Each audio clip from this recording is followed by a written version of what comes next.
మీ పేరేంటారు? మహమ్మద్ ఇర్ఫాన్. ఎన్ని ఎకరాలు వేసామా సార్? ఎన్ని ఎకరాలు వేశారు? పొలం ఎంత వేసారు? 9 ఎకరాలు సార్. 9 ఎకరాలు 20 సెంట్లు. 9 ఎకరాలు 20 సెంట్లు వేశారు. ఎంత దిగుబడి వచ్చింది? 36 బ్యాగులు వచ్చింది ఒక ఎకరానికి. 36 వచ్చింది. మొత్తం అమ్మేశారా? మొత్తం అమ్మేసాను సార్. తేమ ఎంత వచ్చింది? 16% వచ్చింది. 16% వచ్చింది. ఇక్కడ ఉన్న ఫస్ట్ ఏమో 16 వచ్చింది సార్. అక్కడ మనం మిల్లుకి తీసుకెళ్తే 19 వచ్చింది. సరే అని చెప్పేసి 19 వచ్చిందని లాస్ అవుతుందని చెప్పి మళ్ళీ తీసుకెళ్లి 2 రోజులు తిప్పి తీసుకెళ్తే మళ్ళీ 16కి వచ్చేసింది సార్. అంటే మళ్ళా ఎక్కడ తీసుకొచ్చారు? అంటే మనం ఎక్కడైతే ధాన్యం ఎండబెడుతున్నాం కదా సార్, మనం కాదు ధాన్యం మిల్లుకు పోలేదప్పటికి లేదు సార్. శాంపుల్స్ మాత్రం తీసుకెళ్లి వాళ్ళు చేసిన తర్వాత మళ్ళా వచ్చింది. అవును, టెక్నికల్ అసిస్టెంట్ వచ్చి అక్కడ తీస్తే 16% వచ్చిందండి. మళ్ళీ అదే అక్కడ తీసుకెళ్ళాలి. అక్కడ ఇలాంటి మెషినే కదా సార్? అదే కొంచెం డౌట్గా ఉంది సార్ మాకు. అనేది ఏంటంటే నేను కూడా అందుకే అన్ని సార్ వీళ్ళు ఎంత పెడుతున్నారో మనకు తెలియదు. మనం చూడం కదా సార్. 520 పెడుతున్నారా 530 పెడుతున్నారో తెలియదు. వేరే అక్కడ మన ఏదైతే మిల్లో ఉందో వాళ్ళెంత పెడుతున్నారని మిషన్ అంటే వాళ్ళు తేమ శాతం చెక్ చేస్తారు కదా సార్, ఈల్డ్ అనేది. సో అదే మాకు అర్థం కావట్లేదు. అంటే మీకు అర్థం కావాలంటే ఏం చేయగలుగుతారు? ప్రపంచం వీళ్ళే మనకు చెప్పాలి సార్ ఇంత శాతం. వాళ్ళు అవన్నీ డీటెయిల్స్ ఇస్తారు. అవును, ఒకవేళ ఇవ్వకపోతే ఇప్పిస్తాను ఇప్పటి నుంచి. Yes sir, definitely. మీలో ఏ విధంగా దాన్ని చూసుకుని నాలెడ్జ్ వస్తుంది అనేది ఇంపార్టెంట్. ఇప్పుడు ఉన్నాడు. అవును సార్. సాంబశివరావు గారు ఒక పెద్ద మనిషి. Yes sir. మెసేజ్ పంపించినా చూసుకునే అలవాటు లేదు. అవును సార్. అలాంటప్పుడు మెసేజ్ వస్తుంది. అవును.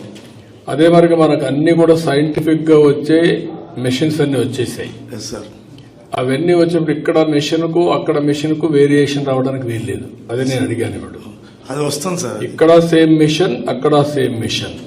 కానీ ఇక్కడ మన వాళ్ళు చేసింది ఏంటంటే కనుక్కున్నప్పుడు అడిగాను నేను, ఇక్కడ ఎవరి దగ్గర అయితే మెట్రాలజీ మీరు క్యాలిబ్రేషన్ చేస్తారో, మెషిన్ సెట్ చేస్తారో అక్కడ అది చేస్తున్నారా లేదా? చేసినప్పుడు సేమ్ మెషిన్ అయినప్పుడు వేరియేషన్ రాకూడదు. కంప్యూటర్లో దేంట్లో వేరియేషన్ రాదు. Exactly sir. మీ సెల్ ఫోన్ ఆయన సెల్ ఫోన్ 2 ఒకటిగా పనిచేస్తాయి తప్ప మీది ఒకటి ఆయన ఒకటిగా పనిచేస్తాం. కాబట్టి దాన్ని ఏం చేయాలో వర్కౌట్ చేస్తాం. ఇప్పుడు ఓవరాల్ గా మీకు ఈ సిస్టమ్ ఇప్పుడు ఉండే ప్రొసీజర్ ఓకేనా? Yes sir, exactly sir. ఏ ప్రాబ్లం లేదు. అయితే మనకి డబ్బులు కూడా లేట్ గా వచ్చాయి. 2-3 months లో వచ్చేది. మేము 20th వేసాం సార్. 29th అంటే 30th మధ్యాహ్నంగా మన అకౌంట్ లో మనీ పడిపోయాయి. నేను ఒక మాట చెప్పాను మా వాళ్ళకి, ఇక్కడ తేమ తీశారు, పాస్ అయిన తర్వాత రైస్ మిల్లు తీశారు. నేరుగా రైస్ మిల్లుకి పోయిన తర్వాత మీ ధాన్యం వెళ్ళింది, డౌన్లోడ్ చేసుకున్నారు. ధాన్యం వాళ్ళు తీసుకున్న తర్వాత కంప్యూటర్లో పెట్టారు. ఇక్కడ కంప్యూటర్లో పెడతారు. ట్రాకింగ్ కూడా ఉంది. ఎప్పుడు మీరు ధాన్యం శాంపుల్ తెచ్చారు కరెక్ట్ గా ఉంటే ఎప్పుడు లోడ్ కూడా లారీలో తీసుకొని వెళ్లారు, కారణాలు ఏంటి?